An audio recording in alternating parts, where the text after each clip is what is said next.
다 같이 한 목소리로 크게 가능한 그 목소리를 드리겠습니다.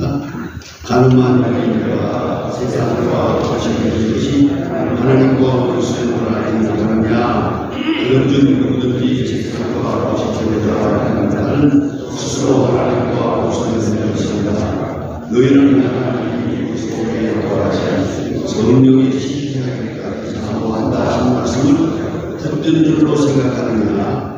그러나 더욱 큰 은혜를 주시나니 그러므로 이것을 하나님이 교만한 자를 물리치시고 겸손한 자에게 은혜를 주신다 하였느니라. 그런즉 너희는 하나님께 복종할지어다. 마음을 개척하라. 그리하면 너희를 피하리라. 아멘. 인도도 말씀과 같이 지금 야고보서를 공부하겠습니다. 야고보는 예루살렘 교회의 제1대 감독으로 한정생을 마친 귀한 사람의 종입니다. 그리고 특별히 이건 예수님의 친동생입니다. 그러면서 초대교회를 만나서 크게 역사하고 마지막에 순교까지 하는 그런 아주 대단히 귀한 주의 종의 편지를 지금 보고 있습니다. 그가 목회 중에 느낀 겁니다. 목회 중에 계속 교회에 문제가 있다. 또 우리 교인들에게 문제가 있다. 그거를 깊이 경험하고 그것을 거론해서 오늘 하나씩 이렇게 우리 교훈해주고 있습니다. 오늘 보면은 겸손한 자에게 은혜를 주신다. 그 겸손이라는 말에 깊은 의미가 있습니다. 이제 다시 한번 우리가 스스로 물어봐야 되겠습니다. 내가 얼마큼 겸손한가? 내가 정말로 겸손한가? 신령한 겸손이 내 속에 있는가 생각해야 되겠고요. 더 중요한 것은 겸손이 은혜라는 것입니다. 겸손은 은혜요, 교만은 심판입니다. 교만해서는 안 된다는 거 알죠? 그 자꾸만 교만해지거든요. 자꾸만 교만해져요. 그거는 은혜에서 떠난 사람입니다. 은혜의 사람은 시간이 갈수록 모든 경험 속에서 점점 더 겸손해지고 조금 더 겸손해지고 그 겸손의 의미가 오늘 본문에 잘 나타나 있습니다. 오늘 본문은 특별히 이스라엘 사람들이 가지던 윤리관에서 쓰는 통용적인 비유를 들어서 우리에게 말하고 있습니다. 간음하는 사람이라고 했습니다. 간음하는 마음에는 응답이 없습니다. 신령한 생활을 한다고 하면서 그 마음은 마치 윤리적으로 말하면 간음과 같은 그런 표현이라는 말이 그래서 간음이라고 했습니다. 그런데 우리가 이 신앙생활을 마치 결혼생활과 같이 순결한 좋은 결혼생활과 같이 이렇게 표현을 해서 비유로 오늘 본문에서 말하고 있습니다. 그래서 순수한 사람, 그 선택된 사람입니다. 마치 에스더와 같이 선택된 사람, 동시에 선택된 사람에 대한 응답이 순결입니다. 그래서 우리가 오늘은 뭐 이렇게 결혼 생활이 다 쌍방이 동등하게 됩니다만은 옛날이 우리가 결혼할 때만 하더라도 결혼은 남자의 선택입니다. 남자가 여자를 선택하고 여자가 남자의 선택에 응답하는 것입니다. 이게 종래의 내용은 결혼 질서입니다.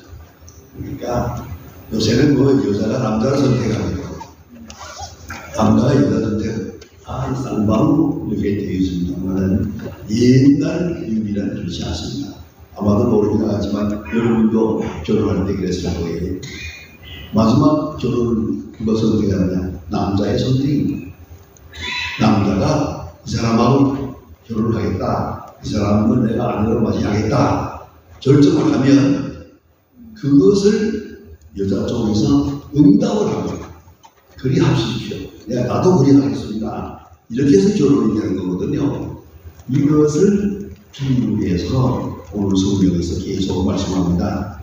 그러니까 몸과 마음이 하나가 되어야지. 몸도 신랑에게 하고 마음도 신랑에게 하고 이래야 그 진정한 가정이. 근데 그렇지 못하고 이 순결이 깨지면 그것은 참 비참한 것입니다. 제가 목회할 때 그때 한번 특별한 상담을 해보았습니다. 우리 교회에 여자 교인 하나가 찾아와서 목사님께 상담을 하겠습니다. 그리고 제 방에 허락하고 들어왔어요. 들어오자마자 앉으면서부터 울기 시작을 해요. 아니 이거 왜 그런지 모르겠습니다. 지금 한 30분은 울어요. 아주 슬프게 끝났어요. 그래 마지막에 눈물을 닦으면서 하는 말입니다. 나는 참으로 비참한 여자입니다. 불쌍한 여자입니다. 내가 어떻게 살아야 하겠습니까? 하고 질문을 하는 겁니다. 겉으로 보기에는 깨끗한 사람입니다. 자, 내가 결혼 주례해 줬거든요. 1년 전에 결혼 주례해 줬는데 아주 보기에 자, 애까지 낳고 잘 살아요. 그런데 이 친구는 내게 와서 그렇게 울고 있습니다. 왜 그러냐? 결혼 전에 애인이 하나 있었대요. 보이프렌드가 있어서 가까이 지내고 그랬는데 그러다가 아무래도 이 사람하고는 안 되겠다 해서 그 사람을 그만두고 그리고 지금 이 남편하고 정식으로 결혼을 한 거예요. 그런데 이 분이 지금 와서 우는 이유는 뭐냐면 매일 밤 꿈을 꾸는데 옛날에 이만큼인데 그리고 나니까 이 남편이 불쌍하대요. 이 사람은 몸뚱어리만 붙들고 있지 마음은 저리 가 있잖아. 마음은 저 위에 있는데 몸뚱어리만 붙들고 있는 이 남편이 불쌍하대요. 그래 우는 거예요. 아주 울어도 고상하게 울어요. 이런 얘기예요. 얼마나 그러나 그건 심각해요. 왜요? 나는 언제 남편을 사랑할 수 있을까요? 언제 깨끗한 마음으로 남편만 사랑할 수 있을까요? 이게 고민이에요. 이런 몸과 마음이 따로따로 있잖아요. 이게 바로 고민이에요. 오늘 현대인에게 문제가 있어요. 몸과 마음이 따로, 물질과 영이 따로, 신앙과 세속, 욕망이 따로 되세요. 그걸 오늘 보면서 추적한 거예요. 가늠하는 여자들이요라고 이렇게 비유적으로 표현을 하는 거예요. 그러니까 하나님을 믿는다고 하면서 아니 사람을 믿어요. 하나님께 복종한다고 하면서 그 신앙은 엉뚱한 데가 있어요. 소원도 하나님의 뜻만 이루어지길 바란다 하고 주기도문을 외우면서도 실상은 맹물이에요. 세상은 마음껏 기도한다고 해도 기도의 소원의 내용은 물질이에요. 육체예요. 세상적인 거예요. 그러면 그게 뭡니까? 오늘 본문대로 말하면 가늠하는 여자예요. 몸은 이 사람하고 사는 것 같은데 마음은 딴 데가 있어요. 교회 앞에서 예배를 드리고 있고 하나님의 영광을 찬양하는 것 같은데 내 소원 깊은 곳에는 세상적인 것이 있어요. 이래서 오늘 성경에는 가늠하는 여자들이요라고 말합니다. 신앙적 가늠을 말합니다. 이것은 비유로 말하는 것이죠. 우리 인간도 있고 물질도 있고 세속적이지만 이거를 오늘 성경에서는 아주 솔직하게 가늠하는 여자들이요. 세상과 거시되는 것이 하나님과 원수되는 걸 모르는 면 더구나 하나님 앞에 예배합니다. 찬양을 합니다. 하나님 앞에 예배한다고 하면서 속은 딴 데가 있어요. 겉으로는 말하면 하나님의 영광 하면서 속에는 자기 영광, 세속적인 영광, 물질적인 것 이걸 구하고 있어요. 그렇기 때문에 오늘 성경에서는 가늠하는 자들이요 세상과 거시되는 것이 하나님과 원수됨을 알지 못하느냐. 아주 심리학적이고 영적이고 구체적이고具体적인 그런 책망을 하고 있습니다. 오늘 우리가 세상을 사는 하지만 그게 양측에 항상 살아가고 있습니다. 물질과 하나님, 세상과 하나님의 나라, 이 두 사이에서 내가 어떤 모습으로 사느냐 하는 것이 매우 중요합니다. 여러분 깊이 생각해야 합니다. 로마서 6장 5절 이하에 이런 말씀이 있습니다. 육신을 쫓는다는 육신의 일을, 영을 쫓는다는 영을 생각하며, 육신의 생각은 세상이요 영의 생각은 생명과 평안입니다. 육신의 생각은 하나님과 원수가 되며 이는 하나님을 분노하지 아니하냐 할 수도 없습니다. 여러분, 하나님 앞에 예배한다고 이거 나왔지만 내 목적, 내가 정말로 추구하는 것이 무엇인가? 정말 하나님의 영광, 하나님의 뜻, 하나님의 경륜을 생각하는가? 생각해야 합니다. 그렇지 않으면 마치 여자가 이 사람하고 살면서 생각은 딴 남자 하고 있는 거 같은 게 된다는 말이에요. 가늠한 여자들이요 라고 오늘 성경에서 강하게 명하고 있습니다. 그래서 우리가 예수님께서 지니하신 말씀을 다시 한번 생각해 보면 마태복음 6장 24절에 말합니다. 두 주인을 섬기지 못한다. 두 주인을 섬기지 못한다. 어느 사이에 우리는 지금 두 주인을 섬기고 있어요. 하나님과 세상, 신령한 것과 속된 것, 두 가지를 가지고 있다. 이것이 하나님 앞에 크게 욕된다는 것을 잊지 말아야 합니다. 우리가 언제든지 하나님의 영광을 위하여 하나님의 사람으로, 하나님의 거룩한 사람으로 부름받았으면 하나님만 생각해야죠. 하나님만 영화롭게 할 생각을 해야 되는데, 아니, 목적은 나에게 있어요. 그 어른 책이 하나 보니까 재미있어요. 그 아주 분이 책을 한 것만큼 신앙이 좋은 분인데, 이런 얘기, 저런 얘기, 좋은 얘기만 썼어요. 근데 그분은 기도할 때 그런 기도를 생각했다고 해요.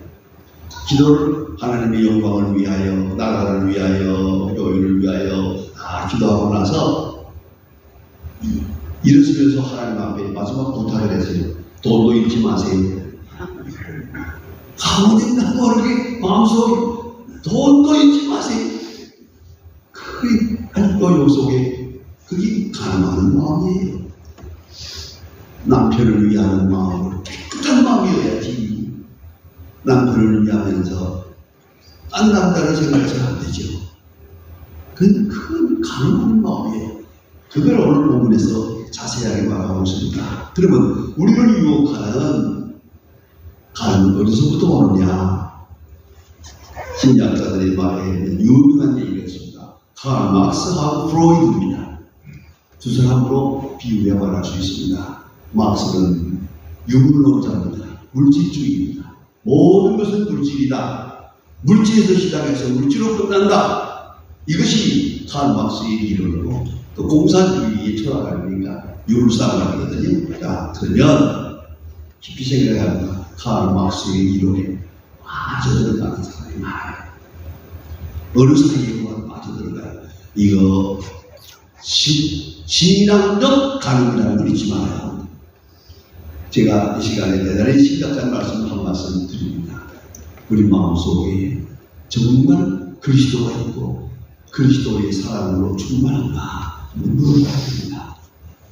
제가 북한 선교를 하면서 어려운 점 하나가 있습니다. 아주 심각한 어려움이 이게 뭐냐? 북한에서 고생하는 사람들입니다.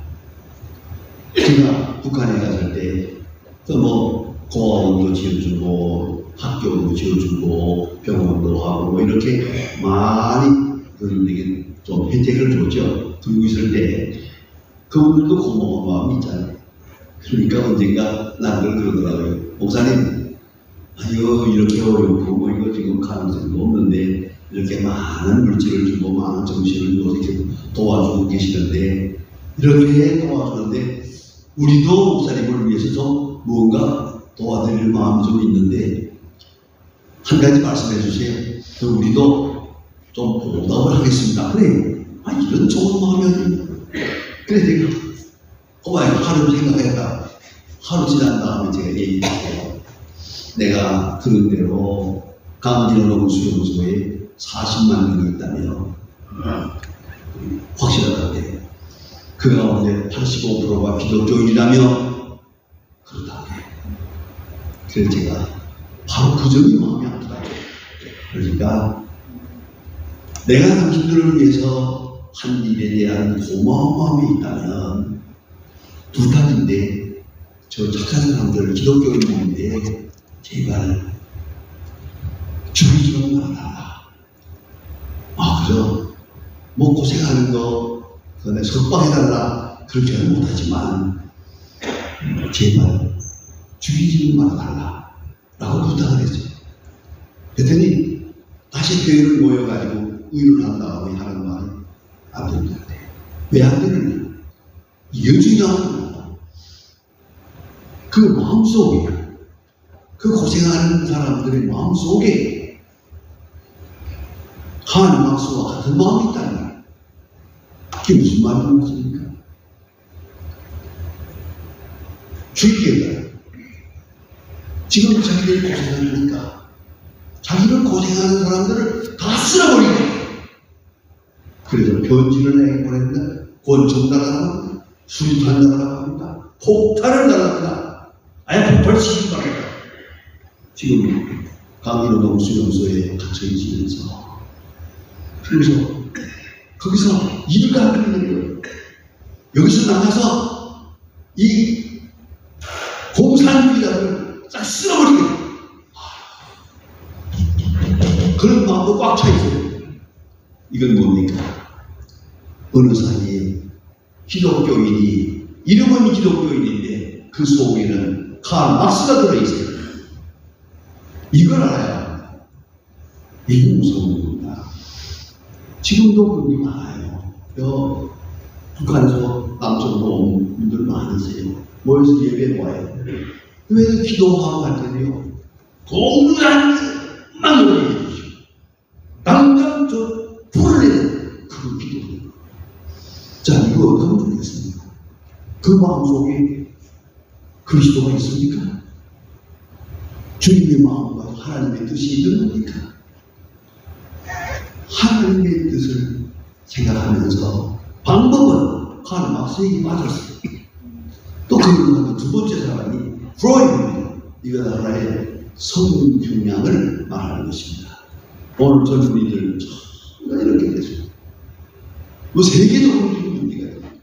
더구나 공성연애, 이게 말이 됩니까? 이런 일들이 먼멀리 이루어지고 있잖아요. 그런데 이걸 지지한다는 말입니다. 교회가 지지하고, 목사가 지지하고, 신학자가 지지하고, 이게 가능한 말입니까? 순수하게 하나님을 섬겨야 그리스도의 사랑으로 꽉 차야 되는데, 그것이 아니에요. 어느 사이에 원수를 미워하는 마음으로, 상대방을 멸망하는 증오심으로 가득 차 있어요. 이거를 아니지. 언젠가라도 마음을 변해서 예수님의 마음으로, 십자가의 사랑으로 바꾸어져야 그 그리스도인이죠. 그런데 예수를 믿고 십자가의 은혜로 구원받은 사람이 내 원수가 마음이 바라고, 나하고 생각이 가는 사람들을 다 불러버리고, 유황 불러 유황이 이렇게 기도한다면 그게 되겠습니다. 이게 바로 신학적 강림입니다. 그건 기독교의 것이 아니거든요. 기독교의 마음은 아니거든요. 그걸 알아야 됩니다. 그 어딘가는 그런 얘기까지 하더라고요. 북한에서 말하기를. 자, 이렇게 많이 도와주시는데 아무리 생각해도 이해가 안 됩니다. 목사님 아버지가 우리 공산당에게 총선을 당했는데 그걸 다 알고 있는데 그럼에도 불구하고 우리를 돕기 위해서 이렇게 애를 쓰시는데 그게 왜 그렇습니까? 그래서 내가 그때 한 말입니다.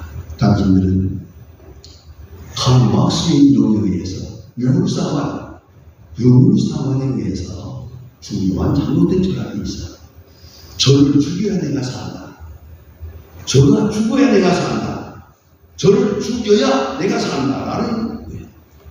이 동물의 세계에 있는 것을 약육강식, 생존 경쟁, 그걸 사회적으로 이해해가지고 생각하자는 거예요. 저를 죽여야 내가 산다. 하지만 나는요, 내가 여기 온 것은 당신들을 살려야 우리가 살아. 당신들을 죽이고 우리가 살 수는 없어. 이거지 말이야. 우리는 당신들을 살려야, 당신들이 잘 살아야 우리도 살 수 있는 거야. 그런데 당신들을 죽이고 우리가 산다. 그런 생각은 없어. 식단 참 할 것도 같고 모를 것도 같고 기독교의 정신이 있습니다. 비폭력이 아니라 원수가 배가 부르든 먹이라, 목마르거든 말씀을 하라. 그리하여 하나님의 자녀다. 이걸 잊지 마야. 그러니까 우리가 어느 사이에 정신적으로 강화하는 거예요. 예수를 믿는다, 하나님의 나라를 생각한다는 데는 옳지만 그 방법론에서는 칼 막스에게 빠졌다. 프로이드에게 빠져버렸다. 막스와 프로이드, 이로 인해야 신앙생활 자체가 가능하고 있는 거예요. 가능하고 있는 거예요. 예수님의 깨끗한 마음, 그리스도의 사랑에 완전히 취하지 못하고 어느 사이에 막스, 레니, 프로이드한테 끌려가고 있는 거예요.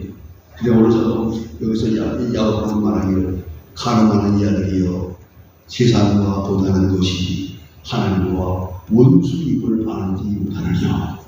순수하고 깨끗한 마음으로 하나님을 섬겨야 한다. 그런 말입니다. 그래서 오늘 성경에는 말하기를 그런 거로 겸손한 자에게 주시라니, 겸손한 자에게 주신다. 중요한 말입니다. 이 겸손이라는 것은 물건을 말하는 게 아닙니다. 겸손함으로 오직 하나님께만 충성, 하나님께만 공경하고 나가지, 그게 겸손입니다. 이게 유명한 얘기가 있죠. 기독교 강해에 나오는 얘기입니다. 어느 날 어거스틴의 제자가 어거스틴에게 물어봤습니다. 선생님, 우리가 그리스도인을 믿고서 하나님의 뜻대로 살려고 애쓰는데 가장 큰 덕이 무엇입니까? 기독교인의 최고의 덕이 무엇입니까? 라고 물으니까 어거스틴이 대답합니다. 겸손이지. 그럼 두 번째로 높은 덕이 무엇입니까? 그것도 겸손이지. 세 번째 덕이 무엇입니까? 겸손이라고 했습니다. 여러분, 이게 굉장히 중요한 얘기입니다. 겸손한 자에게 은혜를 주신다. 그 겸손은 순결입니다. 겸손이라고 해서 그냥 무는 게 아닙니다. 굴복하는 게 아닙니다. 그 마음에 신앙적 순결이 있습니다. 그것이 바로 겸손입니다. 깨끗한 마음, 오직 주께만 충성하는. 그래서 우리 꼭 잊지 말아야 합니다. 기도 중에 가장 중요한 기도가 이것입니다. 뜻이 하늘에서 이루어진 것까지 땅에서도 이루어지이다. 예수님께서 가르쳐주신 주기도입니다. 그거 알아야 합니다. 하늘에서 이루어진 것까지 땅에서도, 그 말이 뭡니까? 내게서도, 현재도, 여기서 이루어지이다. 하나님의 뜻이 오늘 여기서 이루어지이다. 그것이 겸손입니다. 그리고 순결입니다. 겸손은 순결입니다. 마치 깨끗한 처녀가 신랑의 사랑을 받고 응답하고 신부가 되고 그 집에 가서 일생 동안 충성을 다하고 사랑을 다하고 애를 낳고 아주 깨끗하게 인생을 바치는 것과 같이 이렇게 비유해서 말하는 겁니다. 그렇지 못하다면 그건 가능한 일이에요. 몸은 여기에 있고 마음은 저기 있고, 우리가 하나님 앞에 예배한다고 하면서 하나님은 내가 하나님이고 하나님이 하나님이 내가 목적이니까 내 목적. 오늘 성경 말씀에서 가장 중요한 마지막 말을 생각해요. 겸손한 자에게 은혜를 주신다. 겸손은 은혜입니다. 여러분, 내 스스로 겸손할 수 없습니다. 여러분, 깊이 생각해야 합니다. 그런 기도를 해보셨습니까? 하나님, 내게 순전한 겸손한 마음을 주시옵소서. 모든 조화를 버리게 해주시고 모든 욕심을 버리게 해주시고 깨끗한 마음으로 주님을 사랑하는 순결한 겸손을 내게 주세요. 여러분, 한 번만 기도해 보세요. 이렇게 하고 나서 마음속에 오는 은혜는 굉장히 큽니다. 아주 자유롭습니다. 하나도 없어요. 참 미안한 얘기입니다. 가끔 이 교육자들에게 어려움이 좀 있지 않습니까? 그저 이런 마음에 안 드는 분들도 있어요. 설교를 듣고 감격하는 분도 있지만 어떤 분은 난 아니야 그런 생각하는 사람도 있고 여러 가지로 목회에도 어려움이 많습니다. 그때 가끔 비난을 받을 때가 있거든요. 그 제자들이 제게 물어봐요. 이렇게 억울한 말도 듣고 비난을 받을 때 목사님은 어떻게 참았습니까? 어떻게 그 어려움을 이겼습니까? 하고 후배들이 물어봐요. 그러면 제가 대답하죠. 내 대답이 아니야. 이건 어거스틴의 대답이야. 겸손하면 돼. 어떤 비난을 받아도 겸손하면 돼. 어디까지? 저 사람이 비난하는 것보다 나는 더 한 단계 내려가. 저 사람이 생각하는 것보다 나는 더 부족한 사람이다. 생각하면 아무 걱정도 없어. 아무 불만도 없어. 여러분, 겸손이 해결입니다. 겸손이 그래서 말하는 겁니다. 겸손한 은혜를 주신다. 겸손은 축복입니다. 이건 은혜입니다. 하나님의 큰 은혜입니다. 여러분, 비난을 받으세요? 거기서 끌어올라요? 반항이 생겨요? 아니. 반항하면 벌써 그건 가능한 은혜입니다. 순수한 마음, 하나님께 얘기하죠. 하나님께 얘기해요. 그리고 오히려 가만히 생각하면 저분이 말하는 것보다 나는 더 부족한 사람이다. 더 부족한 사람이다 하는 겸손을 가지면 전혀 불편이 없습니다. 전혀 억울함도 없고 바로 그 마음이 목회자의 심정이고 그래야 바른 신앙을 할 수 있습니다. 혹여는 우리 어려운 말을 듣는다. 거기서 불편해할 것도 없어요. 예수님은 십자가를 졌는데 십자가를 지신 예수님을 우리가 믿고 사는데 무슨 변명이 있습니까? 반할 거 없고 변명도 없습니다. 세월이 가면 갈수록 순수한 믿음. 오늘 성경 말씀에 가늠하는 이자는요 겸손한 자에게 은혜를 주신다. 겸손은 은혜입니다. 맞습니다. 겸손은 순결입니다. 하나님의 신부로서 깨끗하게 온전하게 몸과 마음을 다 바치고 그렇게 살면 자유롭습니다.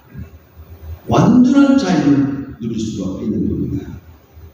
그래서 기독교인의 덕에 최고는 겸손입니다. 그리고 순결입니다. 마치 여자가 결혼해서 순결을 지키면서 그 모든 주변에 되어지는 일을 다 사랑으로 받아들이는 것처럼 남편에 대한 이것도 사랑이다. 이것도 사랑이다. 사랑 안에서 다 소원. 그게 진짜 만일에 친구가 결혼생활을 하고 애까지 낳고 살면서 간간 내가 아무리 생각해도 저 남자와 결혼하고 잘못했지. 그런 생각을 하고 산다면 어떻게 되겠어요? 그때부터 내 마음이 무너집니다. 내 신앙도 무너집니다. 이러지 말아요. 순수하게 하나님께서 내게 주신 축복이다. 감사한 마음으로 받아들일 때 이 겸손입니다. 근데 겸손은 축복입니다. 이런 마음 아무나 가질 수 없어요. 하나님 앞에 기도하고 순수한 마음, 하나님께서 그 거룩한 순결한 마음을 우리에게 주십니다. 겸손이 그리스도인의 덕에 최고라는 걸 잊지 마시고 아마도 하나님 좀 더 겸손하게 해주세요. 겸손으로 다 소화하게 해주세요. 겸손으로 하나님 앞에 오늘도 감사하게 해주세요. 순결한 마음을 주세요. 그렇게 기도하고 살아가면 문제들이 하나도 없다고 생각합니다. 기도하십시다. 오늘 아침에도 기도한다면서 저희에게 깨워주시고 세상으로 나가기 전에 교회로 나올 수 있게 하시면 이 거룩한 처소에서 하나님 앞에 예배하는 말씀을 묵상하는 거룩한 시간 주시면 진심으로 감사합니다. 우리의 날이 얼마인지 알 수 없지만 주의 부르심을 받고 하나님 앞에 가는 그날까지 우리의 이 거룩한 예가 계속되게 하시고 주님만 사랑하며 주께만 충성하며 주께 겸손히 행해서 하나님이 기뻐하시는 자녀로 하나님의 사랑을 많이 받는 하나님의 사랑으로 주 앞에 설 수 있도록 같이 인도해 주시옵소서. 지금은 우리 주 예수 그리스도의 은혜와 아버지 하나님의 사랑과 성령의 감동 충만한 역사가 모인 중에 온 우리를 위해 오늘과 그 가정과 그리고 꿈꾼 자녀들에게 이제와 영원히 함께하시는 가족들이 축원하옵나이다.